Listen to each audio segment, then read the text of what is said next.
Sampai dengan tahun 2016, itu jumlah nasabah kurang lebih sekitar 500.000. Kalau kerugian berdasarkan hitungan juga, itu kurang lebih sekitar 3 triliun.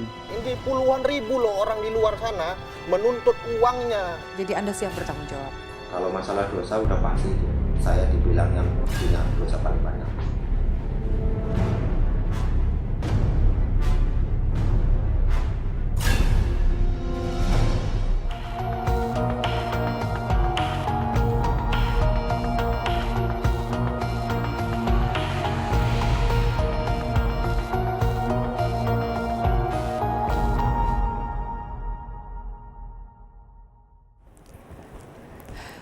Alih-alih mendapatkan keuntungan besar dari nilai investasi, ribuan nasabah Pandawa justru kini harus kehilangan uang mereka. Tuntutan pengembalian dana pun kini mereka layangkan ke koperasi yang awalnya didirikan oleh mantan penjual bubur ayam ini. Jumlah dana yang dikumpulkan tidak main-main, ditaksir mencapai 3 triliun rupiah. Lalu mengapa para nasabah tergiur dengan investasi ilegal ini? Kemana larinya dana triliunan rupiah ini? Inilah News Story Insight.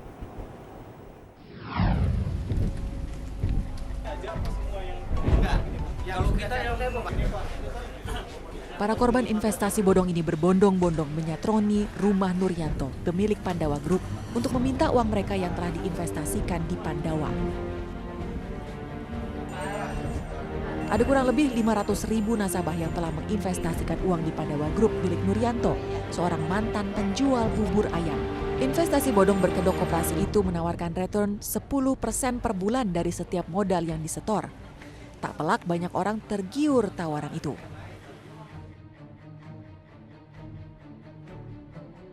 Namun dalam perjalanannya, pemilik Pandawa tidak mampu memenuhi tawaran tersebut.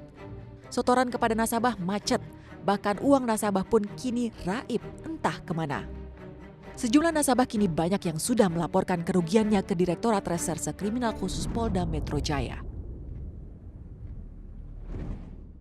Sampai dengan tahun 2016, itu jumlah nasabah kurang lebih sekitar 500.000. Kalau kerugian berdasarkan hitungan juga sementara dari OJK, itu kurang lebih sekitar 3 triliun. Koperasi Pandawa didirikan Nuryanto yang awalnya berjualan bubur ayam di kawasan Tugu Pasir Putih, Depok. Nuryanto menawarkan pinjaman usaha bagi para pedagang kaki lima.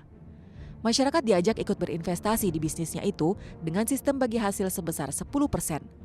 Luar biasa, ia bisa menjaring 1.000 orang yang mau menginvestasikan uang mereka di bisnisnya dalam waktu singkat.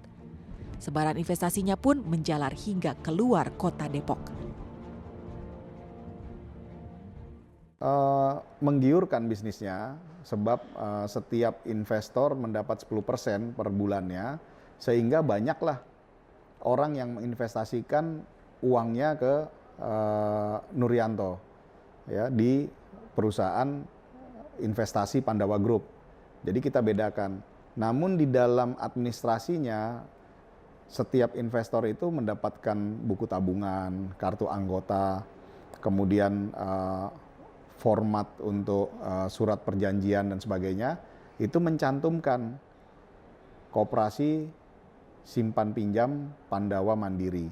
Sehingga orang yang menginvestasikan itu melihat latar belakang daripada koperasi itu, seolah-olah ini masuk ke koperasi. Padahal di koperasi itu sendiri tidak ada, dan tidak ada administrasinya, tidak ada pembukuannya, tidak terdaftar juga di Kementerian Koperasi. Tapi ternyata dalam prakteknya tidak mudah meminjamkan uang sebesar itu diecer ke pedagang-pedagang kecil. Karena nilai investornya ini cukup besar. Ya, sampai kurang lebih ada yang satu orang itu sampai 10M. Bagaimana kemudian harus disebar ke pedagang kecil. Dan nggak akan selesai-selesai. Akhirnya numpuklah itu uang di dia. Kemudian uang itulah yang dipakai juga untuk membayarkan bunganya setiap bulan. Sehingga yang seharusnya bunga itu dibayar dari keuntungan yang dari 20%, namun dibayarkan pakai uangnya investor itu sendiri. Ribuan nasabah Koperasi Pandawa Group mempercayakan perputaran dana investasi mereka pada pendirinya, seorang mantan tukang bubur di kawasan Depok, Jawa Barat. Lalu siapa sesungguhnya sosok Nuryanto, pendiri dari Pandawa Group ini? NSI akan mengupasnya sesaat lagi.